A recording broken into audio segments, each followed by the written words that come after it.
Libra, kamusta? Welcome back sa inyong love reading. So, alamin natin ang inyong energies, outcome, at saka advice. Okay, umpisahan na natin. So, alamin natin ang mga mensahe galing sa person.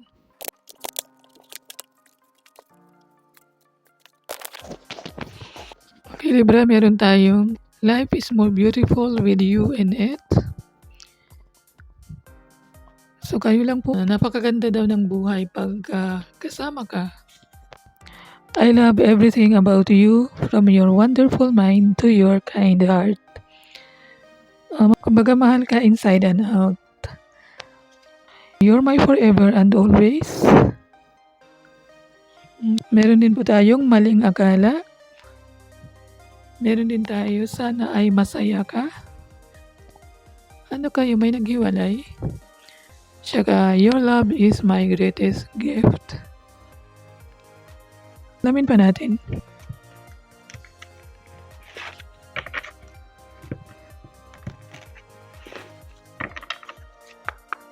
Messages para sa Libra.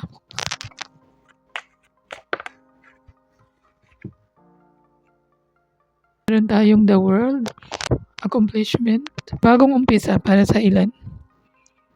Parang inaabot nyo yung isang milestone sa isang relasyon. Pwede rin ito ay kayo ay magme-marriage or mag-uumpisa ng pamilya. So para naman sa mga singles, ito ay paghahanap ng isang special someone.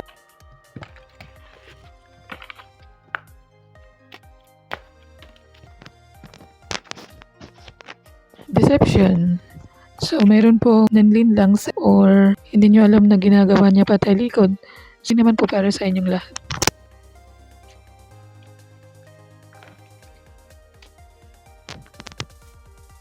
The High Priestess. Pwede kayo to na mother or father figure. Ang sinasabi po dito na magtiwala sa intuition. So ano po itong maling akala? Meron tayong Ace of Clubs. May mga bagong panimula, panibagong umpisa. Pwedeng potential person. For both singles and existing relationships, pwede ito ay isang engagement or pwede po ito ay isang rekindling. Meron din po tayong Six of Cups.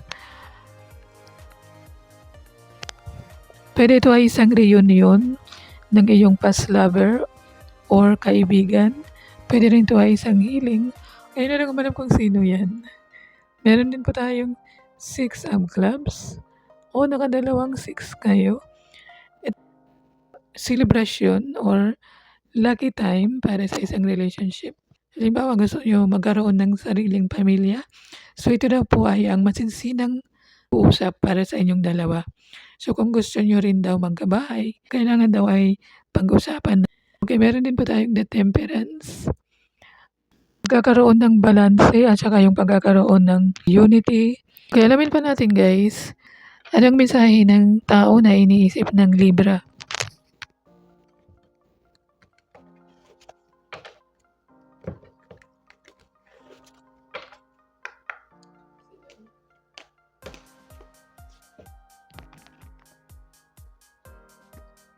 The Hierophant in reverse, Five of Hearts, at saka Ace of Hearts.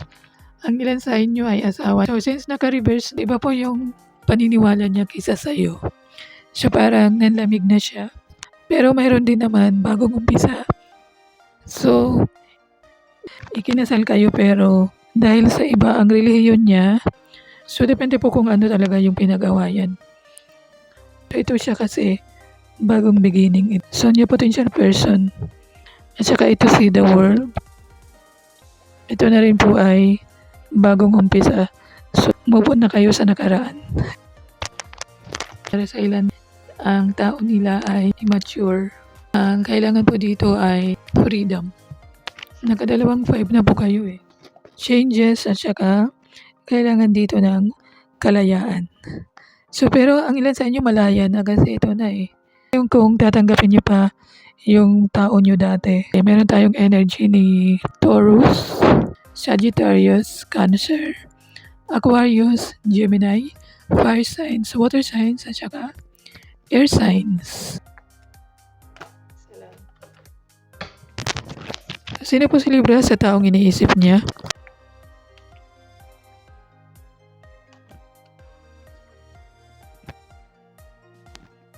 The altar, celebration, o pwede ikinasal kayo ng tao mo. So, anong dapat gawin ng mga Libra para sa taong iniisip niya?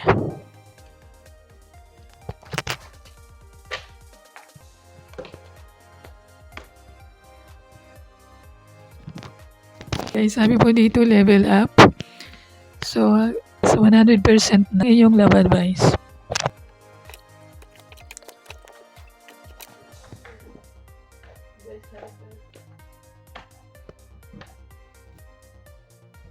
Libra, ito yung advice para sa inyo.